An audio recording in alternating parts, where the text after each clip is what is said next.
Saya akan mulai pidato saya dalam 3, 2, 1. Dewan juri dan para hadirin sekalian, kami dari tim oposisi percaya bahwa langkah untuk mengalokasikan lebih banyak anggaran untuk infrastruktur digital memerlukan lebih banyak pertimbangan yang lebih cermat. Sumber daya yang terbatas harus dikelola dengan bijaksana dan tidak selalu harus dikelola secara eksklusif untuk sektor digital. Sebagian besar masyarakat masih harus menghadapi tantangan akses dan juga keterampilan dalam hal teknologi. Oleh karena itu, fokus kami adalah untuk memastikan bahwa alokasi anggaran memperhitungkan sektor-sektor lain juga yang masih memerlukan perhatian seperti pendidikan, kesehatan, dan juga infrastruktur fisik yang terbengkalai. Saya di sini sebagai tim oposisi tentunya memiliki argumen-argumen yang kuat untuk membantah mosi yang menyetujui untuk memperkuat infrastruktur digital dalam rangka meningkatkan layanan publik. Maka dari itu saya akan memberikan 2 argumen saya untuk meyakini dewan juri dan para hadirin sekalian bahwa penguatan infrastruktur digital merupakan langkah yang kurang efektif untuk membuka pintu inovasi, efisiensi, dan juga aksesibilitas yang lebih baik bagi seluruh warga negara.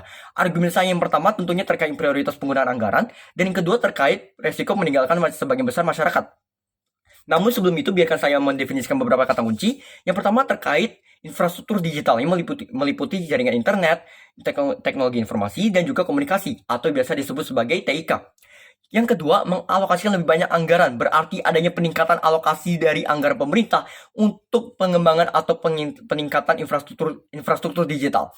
Dan yang terakhir, meningkatkan layanan publik, berarti mengacu pada upaya untuk meningkatkan efisiensi dan kualitas layanan-layanan yang disediakan pemerintah pada masyarakat. Dengan demikian, perlunya evaluasi menyeluruh sebelum mengalokasikan anggaran untuk infrastruktur digital. Menekankan pentingnya memastikan bahwa keputusan tersebut memperhitungkan berbagai prioritas dan kebutuhan nasional dengan cermat.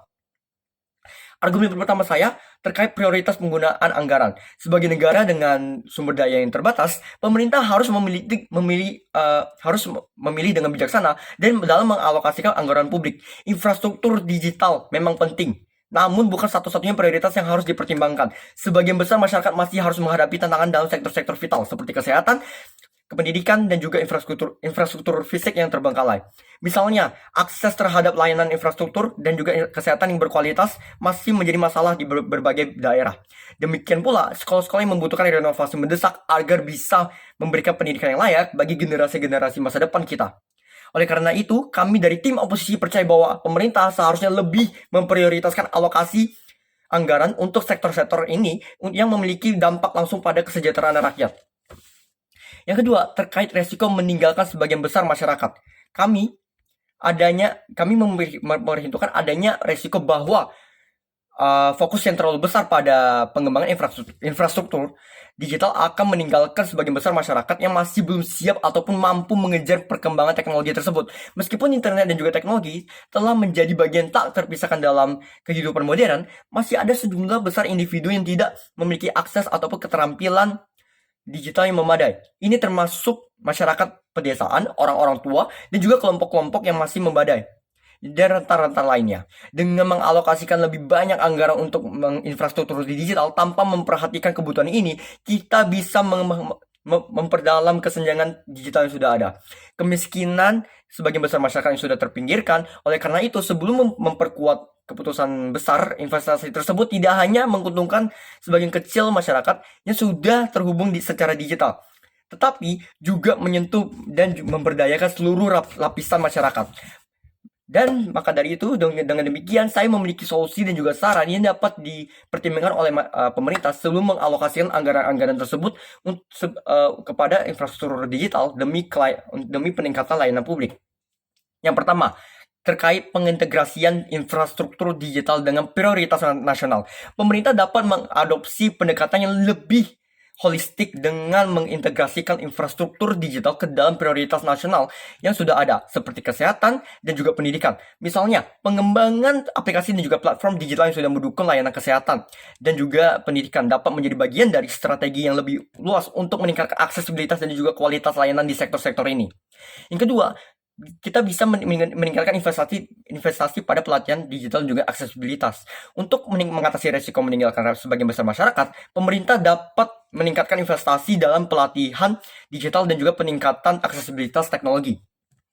Program pelatihan digital yang luas dan juga inklusif dapat membantu memastikan bahwa semua warga negara memiliki keterampilan yang diperlukan untuk memanfaatkan infrastruktur digital yang ada. Selain itu, langkah-langkah langkah-langkah untuk meningkatkan akses internet di daerah terpencil dan bagi kelompok rentan dan juga harus diperkuat.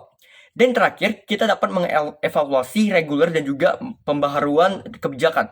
Pemerintah harus melakukan evaluasi reguler terhadap kebijakan alokasi anggaran dan juga memperbarui kebijakan sesuai dengan perkembangan terbaru dalam teknologi dan juga kebutuhan masyarakat.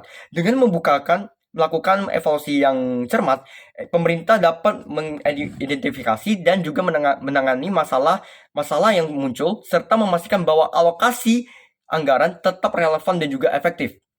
Dalam mengatasi tantangan alokasi anggaran antara infrastruktur digital dan prioritas nasional lainnya, maka dari itu pemerintah harus mengadopsi pendekatan yang seimbang dan juga berkelanjutan. Penting bagi kita untuk memprioritaskan kebutuhan mendesak masyarakat sambil tetap memperhitungkan potensi dan juga manfaat jangka panjang dari investasi dalam infrastruktur digital. Hanya dengan cara ini kita dapat memastikan bahwa penggunaan anggaran publik kita benar-benar berdampak positif bagi seluruh warga negara.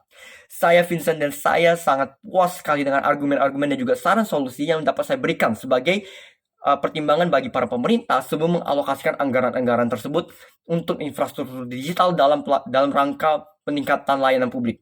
Saya harap ini dapat memuaskan dan juga meyakini para dewan juri dan juga para hadirin sekalian. Saya Vincent, terima kasih.